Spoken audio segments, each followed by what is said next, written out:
Hello friends, कैसे हैं आप लोग।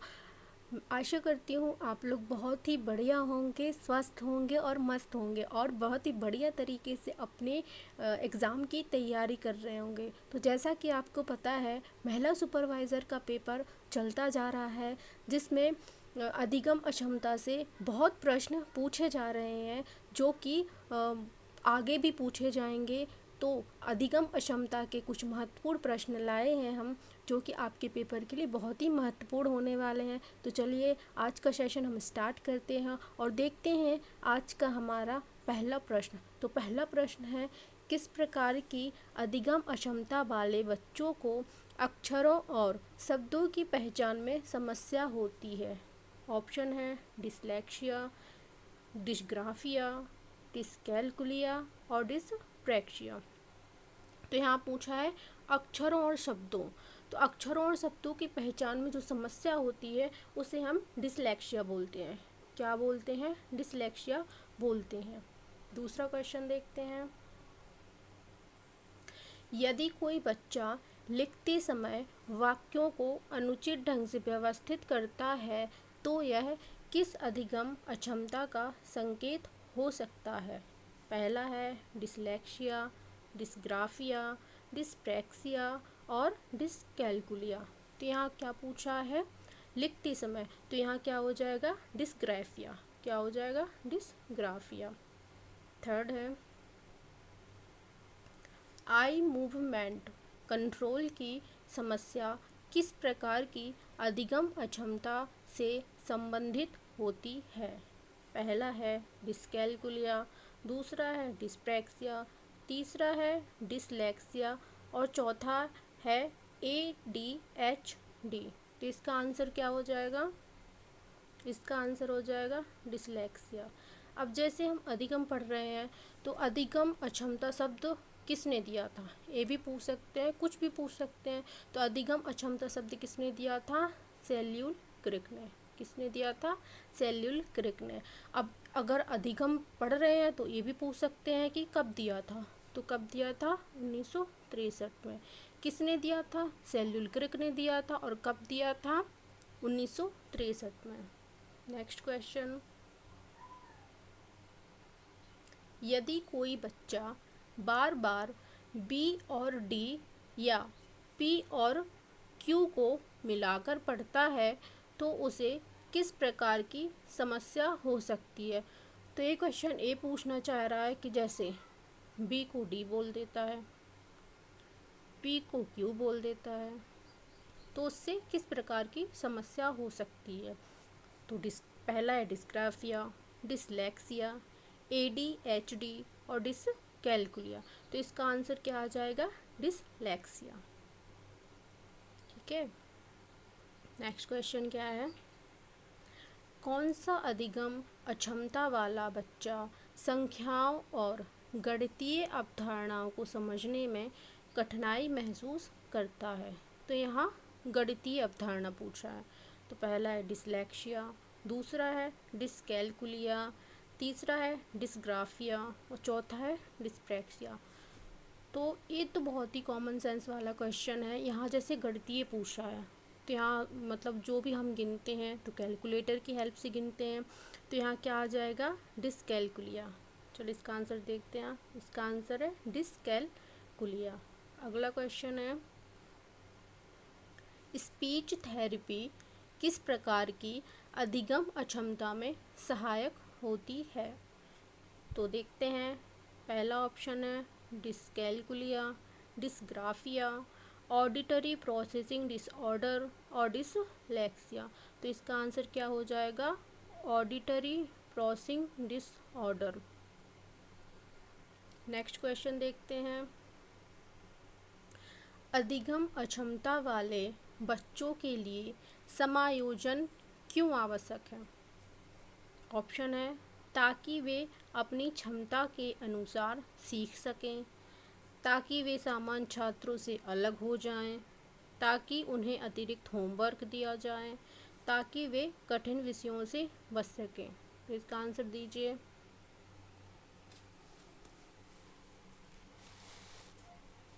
तो देखो, इसमें ताकि वे सामान्य छात्रों से अलग, तो कोई भी मतलब अलग तो करेगा नहीं, ज़्यादा होमवर्क देने से भी नहीं सीखेगा, कठिन विषयों से बचेगा तो सीखेगा कैसे। तो इसका ऑप्शन क्या हो जाएगा, ताकि वे अपनी क्षमता के अनुसार सीख सकें।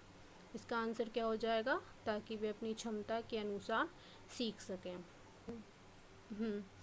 यदि कोई बच्चा चीज़ों को क्रम में व्यवस्थित करने में कठिनाई महसूस करता है तो यह किस प्रकार की अधिगम अक्षमता का संकेत हो सकता है। तो इसके हम ऑप्शन देख लेते हैं। पहला है डिसलेक्सिया, दूसरा है डिस्कैलकुलिया, तीसरा है डिस्प्रैक्सिया, चौथा है ADHD। तो इसका आंसर क्या हो जाएगा, इसका आंसर हो जाएगा डिस्प्रैक्सिया। अब देखो, ये हम बच्चों से संबंधित पढ़ रहे हैं, तो यहाँ पे बाल अपराध के जनक भी पूछे जा सकते हैं। तो बाल अपराध के जनक कौन हैं, सीजर लाम्ब्रोसो। सीजर लाम्ब्रोसो क्या है इसके, सीजर लाम्ब्रोसो। नेक्स्ट क्वेश्चन देखते हैं। यदि किसी छात्र को गणितीय संक्रियाओं को समझने में परेशानी हो रही है तो उसे किस विशेषज्ञ की सहायता लेनी चाहिए। तो गणितीय संक्रियाओं को समझने में परेशानी हो रही है, तो इसके ऑप्शन क्या हो जाएंगे, speech therapist, special educator, occupational therapist या मनोवैज्ञानिक। तो इसका आंसर क्या हो जाएगा, स्पेशल एजुकेटर। क्या हो जाएगा, special educator. Next question, dyspraxia मुख्य रूप से किस कौशल को प्रभावित करता है, भाषा प्रसंस्करण को, मोटर समन्वय को, गणितीय तर्क को या स्मृति पुनर्प्राप्ति को। इसका आंसर क्या हो जाएगा, जल्दी बताइए। इसका आंसर है मोटर समन्वय। क्या है, मोटर कोऑर्डिनेशन। इसी को क्या बोलते हैं, मोटर समन्वय या मोटर कोऑर्डिनेशन। नेक्स्ट क्वेश्चन, ओटन गिलिंघम पद्धति किस प्रकार की अधिगम अक्षमता के लिए विकसित की गई थी। ऑप्शन पहला है डिसलेक्सिया, दूसरा है डिस्कैलकुलिया, तीसरा है ADHD और चौथा है डिस्प्रैक्सिया। तो इसका आंसर क्या हो जाएगा, डिसलेक्सिया। अगला क्वेश्चन देखते हैं। आई ट्रैकिंग टेस्ट का उपयोग किस अधिगम अक्षमता के निदान में किया जाता है। ऑप्शन है डिसलेक्सिया, दूसरा है ADHD, तीसरा है डिस्कैलकुलिया और चौथा है डिस्प्रैक्सिया। तो इसका आंसर क्या हो जाएगा, डिसलेक्सिया। दर्पण लेखन मिरर राइटिंग आमतौर पर किस अधिगम अक्षमता से जुड़ा होता है। दर्पण लेखन पूछा गया, यहाँ क्या पूछा है, मिरर राइटिंग। तो ऑप्शन देख लेते हैं। पहला है डिसलेक्सिया, दूसरा है डिस्ग्राफिया, तीसरा है डिस्प्रैक्सिया और चौथा है ADHD। तो इसका आंसर क्या हो जाएगा, इसका आंसर हो जाएगा डिसलेक्सिया। क्या हो जाएगा, डिसलेक्सिया। क्या हो जाएगा, डिसलेक्सियल आंसर, डिसलेक्सिया आंसर हो जाएगा। नेक्स्ट क्वेश्चन है, असमान संज्ञानात्मक विकास आमतौर पर किस स्थिति से जुड़ा होता है। यहाँ क्या देखना है, संज्ञानात्मक विकास आमतौर पर किस स्थिति से जुड़ा होता है। तो ऑप्शन पहला देख लेते हैं, autism spectrum disorder, dyslexia, dysgraphia और डिसकैलकुलिया। तो इसका आंसर बताएंगे जल्दी।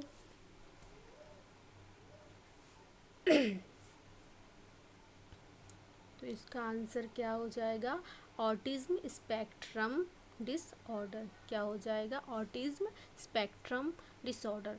तो ये जो ऑटिज्म स्पेक्ट्रम डिसऑर्डर है ना, तो इसका शॉर्ट फॉर्म दे देंगे पेपर में और इसका फुल फॉर्म पूछ लिया जाएगा, तो आपको ये भी याद रखना होगा। नेक्स्ट क्वेश्चन है, स्ट्रक्चर्ड लिटरेसी अप्रोच किसके लिए प्रभावी होता है। तो ऑप्शन क्या है, ADHD, डिसलेक्सिया, डिसकैलकुलिया और डिसप्रैक्सिया। तो इसका आंसर क्या होगा बताएं। क्वेश्चन पढ़ लो अच्छे से। तो इसका आंसर हो जाएगा डिसलेक्सिया। क्या हो जाएगा? डिसलेक्सिया। अब देखो, अपन बच्चों का पूछ रहे हैं तो इसमें ये भी पूछ सकते हैं कि प्रतिभाशाली बच्चों का आईक्यू लेवल कितना होता है। तो प्रतिभाशाली बच्चों का आईक्यू लेवल 140 होता है। कितना होगा? 140।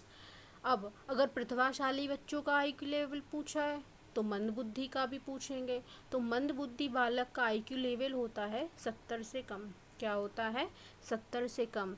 अब प्रतिभाशाली हो गया, मंद बुद्धि हो गया, तो पिछड़ा बालक भी पूछ सकते हैं। तो पिछड़े बालक का आईक्यू लेवल जो होता है वो होता है 85 से कम। क्या होता है? 85 से कम।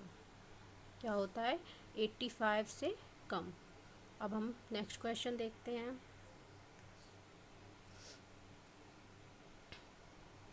तो देखो, ये जो जितने भी हमने पढ़े हैं, डिसलेक्सिया हो गया, डिसग्राफिया हो गया, डिसकैलकुलिया हो गया, डिस्फेसिया हो गया, डिसप्रैक्सिया, डिसऑर्थोग्राफिया, ऑडिटरी प्रोसेसिंग डिसऑर्डर और विजुअल परसेप्शन डिसऑर्डर। तो देखो, जो डिसलेक्सिया होता है वो होता है पढ़ने संबंधी विकार, और जो डिस्ग्राफिया होता है वो होता है लेखन संबंधी विकार। डिस्कैलकुलिया होता है गणितीय कौशल संबंधी विकार। जैसे मैंने पहले भी बताया है कि जो कुलिया कुलिया शब्द को पकड़ना है, इसमें जहाँ पे भी कैलकुलिया शब्द दिखा वहाँ पे गणितीय संबंधी आ जाएगा। फिर देखते हैं डिस्फेजिया, तो वाक क्षमता संबंधी विकार। डिस्प्रैक्सिया, लेखन एवं चित्रांकन संबंधी विकार। डिसऑर्थोग्राफिया, वर्तनी संबंधी विकार। ऑडिटरी प्रोसेसिंग डिसऑर्डर, श्रवण संबंधी विकार। विजुअल परसेप्शन डिसऑर्डर, दृश्य प्रत्यक्षण संबंधी विकार। तो हमारा अगला क्वेश्चन है, स्नोबॉल टेक्निक का प्रयोग अधिगम अक्षमता वाले छात्रों में किस उद्देश्य से किया जाता है। तो चलिए इसके ऑप्शन देख लेते हैं। तो पहला है धीरे धीरे जटिलता बढ़ाकर संज्ञानात्मक विकास को प्रोत्साहित करने के लिए। दूसरा है केवल परीक्षा प्रदर्शन सुधारने के लिए। तीसरा है केवल भाषा विकास के लिए। और चौथा है केवल रटे रटाए उत्तर याद करने के लिए। तो इसका आंसर क्या हो जाएगा? यहाँ पूछा है स्नोबॉल टेक्निक, तो इसका आंसर क्या हो जाएगा? धीरे धीरे जटिलता बढ़ाकर संज्ञानात्मक विकास को प्रोत्साहित करने के लिए। अगला क्वेश्चन देखते हैं। सॉरी। संवेदी अधिभार का प्रभाव मुख्य रूप से किस अधिगम अक्षमता में देखा जाता है। तो ऑप्शन नंबर पहला है autism spectrum disorder, dyscalculia, dysgraphia और ADHD। तो इसका आंसर क्या हो जाएगा? Autism spectrum disorder. क्या हो जाएगा? Auto spectrum disorder. Next question क्या है? कौन सा उपकरण डिस्ग्राफिया वाले छात्रों की सहायता के लिए सबसे अधिक उपयोगी हो सकता है। तो ऑप्शन है स्पीच टू टेक्स्ट सॉफ्टवेयर। दूसरा है केवल पेंसिल ग्रिप। तीसरा है केवल गणितीय कैलकुलेटर। और चौथा है केवल श्रवण यंत्र। तो इसका आंसर क्या होगा? इसका आंसर हो जाएगा speech to text software. Next question देख लेते हैं। अधिगम अक्षमता वाले बच्चों के लिए फीडबैक सिस्टम क्यों महत्वपूर्ण है। तो ऑप्शन है यह त्रुटियों को पहचानने में सुधारने में मदद करता है। यह केवल लिखने की गति बढ़ाने के लिए उपयोगी है। यह केवल संख्यात्मक गणना सुधारता है। और या केवल सामाजिक कौशल विकसित करता है। तो इसका आंसर क्या हो जाएगा? यहाँ फीडबैक सिस्टम पूछा है। क्या पूछा है? फीडबैक सिस्टम पूछा है। Feedback system. तो इसका आंसर क्या हो जाएगा? यह त्रुटियों को पहचानने और सुधारने में मदद करता है। ठीक है, अगला क्वेश्चन देखते हैं। फोनोलॉजिकल प्रोसेसिंग की कमजोरी किस अधिगम अक्षमता का संकेत देती है? तो इसके ऑप्शन है डिस्कैल्कुलिया, डिसलेक्सिया, डिस्प्रैक्सिया या ADHD। तो इसका आंसर क्या हो जाएगा? डिसलेक्सिया। क्या हो जाएगा? डिसलेक्सिया। नेक्स्ट क्वेश्चन, साक्षरता विकास में सामाजिक सांस्कृतिक कारकों की भूमिका किस सिद्धांत पर आधारित है? पहला है व्यवहारवाद पे, दूसरा है विगोसी का सामाजिक सांस्कृतिक सिद्धांत, सॉरी यहाँ वाइगोस्की होगा, तीसरा है स्किनर का ऑपरेंट कंडीशनिंग, चौथा है प्याजे का संज्ञानात्मक विकास सिद्धांत। तो यहाँ पे वाइगोस्की कर लेना, तो इसका आंसर क्या आ जाएगा? वाइगोस्की का सामाजिक सांस्कृतिक सिद्धांत। यहाँ आप देख लेना, थोड़ा सा इसको सुधार लेना। नेक्स्ट क्वेश्चन है, रिपीटेड रीडिंग रणनीति का उपयोग किस अधिगम अक्षमता वाले बच्चों के लिए किया जाता है? पहला है डिसलेक्सिया, दूसरा है डिस्ग्राफिया, तीसरा है डिस्प्रैक्सिया और चौथा है डिसकैल्कुलिया। क्या पूछा है यहाँ पे? Repeated reading, repeated reading. तो इसका आंसर क्या आ जाएगा? डिसलेक्सिया। अगला क्वेश्चन है, व्यवहार चिकित्सा का उपयोग किस विकार के लिए किया जाता है? क्या पूछा है यहाँ पे? Behaviour therapy. क्या पूछा है? Behaviour therapy. तो इसका ऑप्शन देख लेते हैं, डिसलेक्सिया, दूसरा है ADHD, तीसरा है डिस्ग्राफिया और चौथा है डिसकैल्कुलिया। तो इसका आंसर क्या आ जाएगा? ADHD। क्या हो जाएगा? ADHD। बिहेवियर थेरेपी याद रखना, ADHD। नेक्स्ट क्वेश्चन है, राइटिंग स्लेट्स और स्पीच टू टेक्स्ट तकनीकी किस प्रकार की अधिगम अक्षमता में मददगार होती हैं? ऑप्शन है डिसलेक्सिया, डिस्ग्राफिया, ADHD या डिसकैल्कुलिया। तो इसका आंसर क्या हो जाएगा? डिस्ग्राफिया। क्या हो जाएगा? डिस्ग्राफिया। नेक्स्ट क्वेश्चन देखते हैं, डिस्प्रैक्सिया मुख्य रूप से किस प्रकार की समस्या होती है? पहला है मोटर कौशल में कठिनाई, दूसरा है केवल पढ़ने में कठिनाई, तीसरा है केवल संख्याएं समझने में कठिनाई और चौथा है केवल सामाजिक बातचीत में कठिनाई। तो इसका आंसर क्या आ जाएगा? मोटर कौशल में कठिनाई। नेक्स्ट क्वेश्चन है, कुछ हमने हैंड रिटन नोट्स बनाए हैं जिसमें है जो बच्चों में शब्द खोजने में समस्या होती है उनके लिए डिस्मोनिया निदान है। जैसे बच्चों में शब्द खोजने में जो समस्या होती है तो उसके लिए क्या होता है? डिस्मोनिया। जो डिस्मोनिया हो जाता है वो शब्द खोजने में समस्या होती है। दूसरा है एक मानसिक और व्यवहार संबंधी विकार। तो मानसिक और व्यवहार संबंधी विकार को क्या बोलेंगे? जुनूनी बाध्यकारी। क्या बोलेंगे? जुनूनी बाध्यकारी। अगला है, इस विकार में व्यक्ति जरूरत से ज़्यादा आहार ग्रहण करते हैं। तो इस अर्थात भूख नहीं होने पर भी खाते हैं। जैसे कोई व्यक्ति है उसको भूख नहीं लगी है तब भी वो खा रहा है, तो मतलब ऐसी आदतों को नियंत्रित करने के लिए क्या हो जाएगा? बिंगी आहार विकार। इसको क्या बोलते हैं? बिंगी आहार विकार। तो बिंगी आहार विकार क्या होता है? जैसे किसी व्यक्ति को भूख नहीं लगी है फिर भी वो खाता जा रहा है, खाता जा रहा है, खाता जा रहा है, तो इसको क्या बोलेंगे? बिंगी आहार विकार। क्या होगा? बिंगी आहार विकार। नेक्स्ट है, यह एक ऐसा आहार ग्रहण संबंधी विकार है जिसमें व्यक्ति स्वयं को भूखा रखकर दुबला बनने का कठिन प्रयास करता है।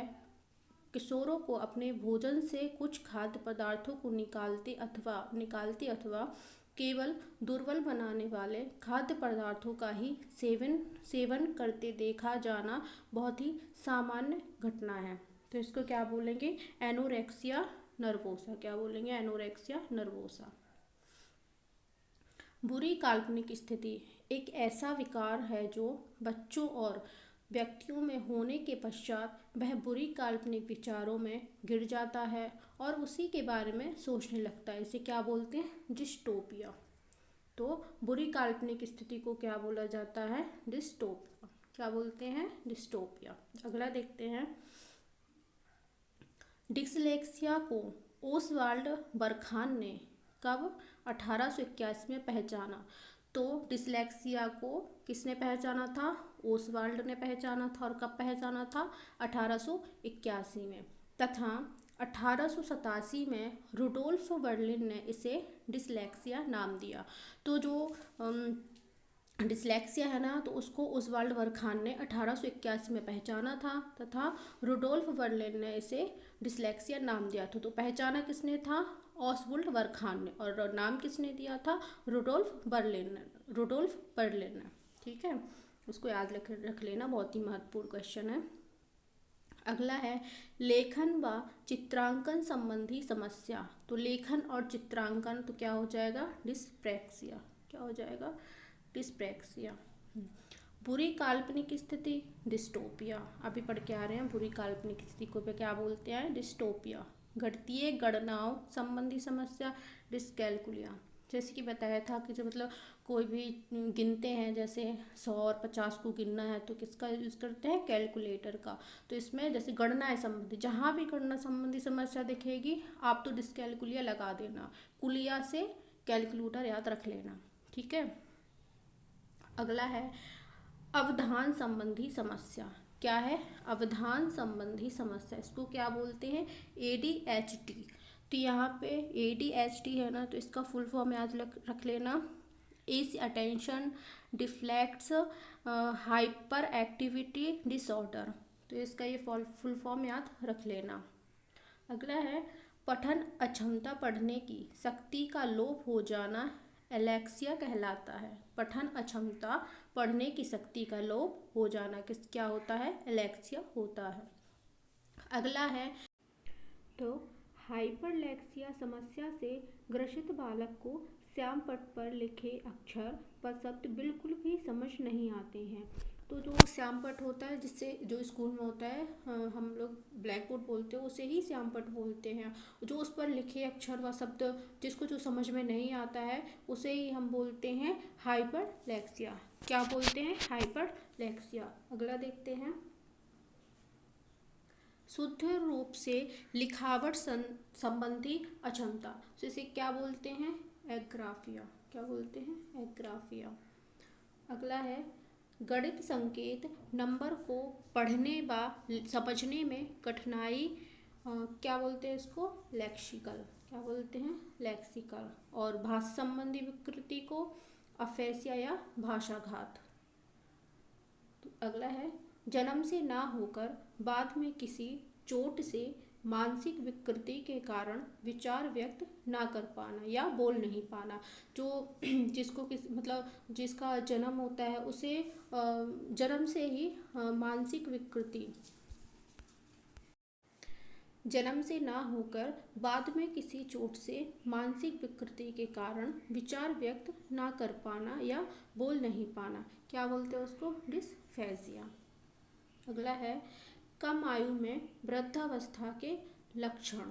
तो ये बोल रहा है कि जो मतलब जिसकी आयु कम है तो उसमें वृद्धावस्था के लक्षण दिखाई देते हैं, मतलब कम आयु में ही वृद्धावस्था के लक्षण दिखाई देने लगते हैं। उसको क्या बोलते हैं? प्रोजेरिया। क्या बोलते हैं? प्रोजेरिया। अब है स्वयं के बारे में, शारीरिक सौंदर्य के बारे में भ्रमित रहना। मतलब कोई रहता है ना कि मैं, मेरे से सुंदर कोई है ही नहीं, इसको मतलब उसको घमंड होता है कि मैं हूँ तो कोई है ही नहीं। जैसे स्वयं को सुंदर समझना या कुरूप समझना, इसको बोलते हैं डिस्मोर्फिया। क्या बोलते हैं? डिस्मोर्फिया। मानसिक तनाव संबंधी विकार या तनाव की गंभीर अवस्था से बोलते हैं डिस्थीमिया।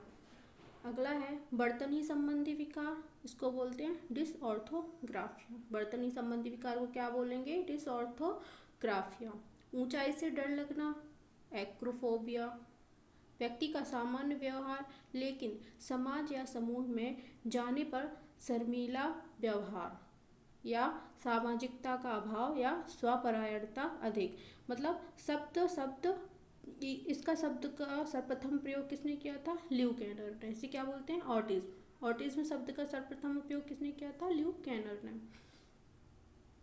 दृश्य प्रत्यक्षण संबंध दृश्य प्रत्यक्षण क्षमता संबंधी विकार, इसको क्या बोलते हैं? Visual perception disorder. क्या बोलते हैं? Visual perception disorder.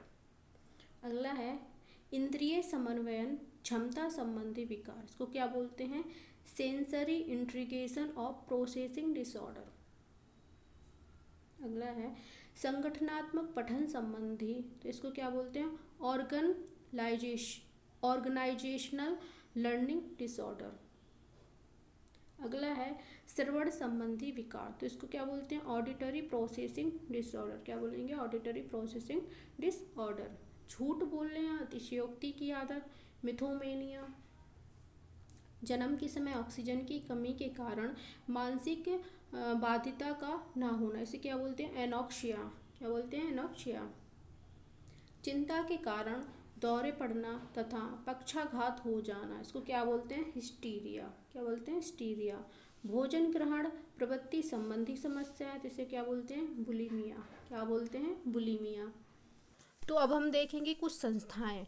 ठीक है, तो पहली है राष्ट्रीय दृष्टि दिव्यांग जन सशक्तिकरण संस्थान। कहाँ है? तो इसका मुख्यालय कहाँ हो जाएगा? देहरादून में। जैसे दूर की दृष्टि, तो दूर की दृष्टि देहरादून, दृष्टि और दूर, तो दूर से हो जाएगा देहरादून और दृष्टि से दृष्टि दिव्यांगजन। अगला है अली यावर राष्ट्रीय बाग एवं श्रवण दिव्यांगजन संस्थान, तो अली यावर राष्ट्रीय बाग मुंबई में है। कहाँ है? मुंबई में, तो इसका आ जाएगा मुंबई। तीसरा है राष्ट्रीय बौद्धिक दिव्यांगजन सशक्तिकरण संस्था, ये कहाँ है? सिकंदराबाद में। तो बहू कैसी थी? वो बुद्ध कैसे थे? सिकंदर थे। तो वो बुद्ध कैसे थे? सिकंदर थे। तो यहाँ पे क्या आ जाएगा? सिकंदराबाद। अगला है राष्ट्रीय बहु दिव्यांगजन सशक्तिकरण संस्थान, तो बहु दिव्यांगजन सशक्तिकरण संस्थान कहाँ पे है? चेन्नई में। तो इसको हम ऐसे करेंगे कि बहु की चेन नहीं है। क्या है? बहु की चेन नहीं है। अगला है पंडित दीनदयाल उपाध्याय राष्ट्रीय शारीरिक दिव्यांगजन संस्थान, कहाँ है? नई दिल्ली में। कहाँ है? नई दिल्ली में। अगला है स्वामी विवेकानंद राष्ट्रीय पुनर्वास प्रशिक्षण व अनुसंधान संस्थान, कहाँ पे है?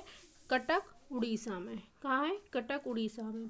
अगला है राष्ट्रीय गतिशील दिव्यांगजन संस्थान, तो राष्ट्रीय गतिशील दिव्यांगजन संस्थान कहाँ पे? कोलकाता पश्चिम बंगाल में।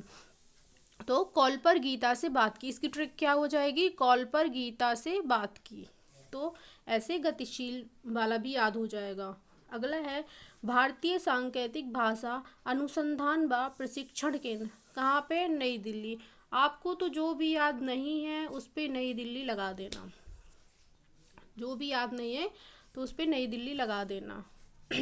अगला है राष्ट्रीय मानसिक स्वास्थ्य पुनर्वास संस्थान, क्या है? राष्ट्रीय मानसिक स्वास्थ्य पुनर्वास संस्थान कहाँ पे है? सीहोर में। इसको मंजूरी कब मिली थी? 2018 में। कब मिली थी? 2018 में। तो इसको ऐसे याद रखेंगे, सिरों का, इसको ऐसे याद रखेंगे, सिरों का मानतक सिर का मानसिक स्वास्थ्य अच्छा होता है। अगला है राष्ट्रीय मानसिक स्वास्थ्य पुनर्वास संस्थान, तो ये कहाँ है? सीहोर में। इसको मंजूरी कब मिली थी? 2018 में। कब मिली थी? 2018 में। इसको ऐसे याद रखेंगे, हीरो का मानसिक स्वास्थ्य अच्छा होता है, तो हीरो का मानसिक स्वास्थ्य अच्छा होता है, तो हीरो से सीहोर हो जाएगा और मानसिक से मानसिक स्वास्थ्य हो जाएगा। अगला है राष्ट्रीय आंगिक विकलांग संस्थान, तो आंगिक ये कहाँ है? कोलकाता में। तो अंग को काटा, मतलब अंग को काटा, तो आंगिक का कोलकाता, ऐसे याद हो जाएगा। अगला है राष्ट्रीय मानसिक विकलांग संस्थान कहाँ है? तो मानसिक विकलांग संस्थान कहाँ पे? सिकंदराबाद तेलंगाना में। राष्ट्रीय विकलांग संस्थान कहाँ पे है? नई दिल्ली में। कहाँ है? नई दिल्ली में। अगला है, सॉरी ये थोड़ा ऊपर नीचे हो गया था। अब देखो, अधिगम अक्षमता, अधिगम विचलन या विकार। तो अधिगम की परिभाषा, अधिगम की मतलब अधिगम शब्द किसने दिया है? तो अधिगम शब्द सेल्यूल किर्क ने दिया है। मैंने पहले भी बताया आपको कि अधिगम शब्द है सेल्यूल किर्क ने दिया था। कब दिया था? 1963 में दिया था। अगला है, देखो, जो अधिगम है ना वो मनोविज्ञान का क्या है? नवीन क्षेत्र है। तो अधिगम मनोविज्ञान का नवीन क्षेत्र है। अधिगम संबंधित समस्याओं से ग्रसित व्यक्तियों के लिए इस शब्द का प्रयोग किया गया है। तो अगला है अधिगम अक्षमता के लक्षण। तो इसमें अधिगम अक्षमता के कितने लक्षण बताए हैं? 10। किन्होंने? तो हालाहेन व टर्वर ने। तो किसने बताया? हालाहेन व टर्वर ने 10 लक्षण बताए। तो इसको याद कैसे रखेंगे? उसे 10 हंटर मारे, उसे 10 हंटर मारे तो मुझे गम हुआ। तो 10 से 10 लक्षण हो जाएंगे, और गम हुआ से अधिगम हो जाएगा, और हंटर से हालाहेन व टर्वर हो जाएगा। तो ऐसे याद रख सकते हैं, इसको याद करने की ज़रूरत नहीं है। आप इतना कर लेंगे, इतना ही इनफ है। चलिए, हम मिलते हैं अगली नेक्स्ट वीडियो में। ओके, बाय बाय, सी या, good day, have a nice day, thank you.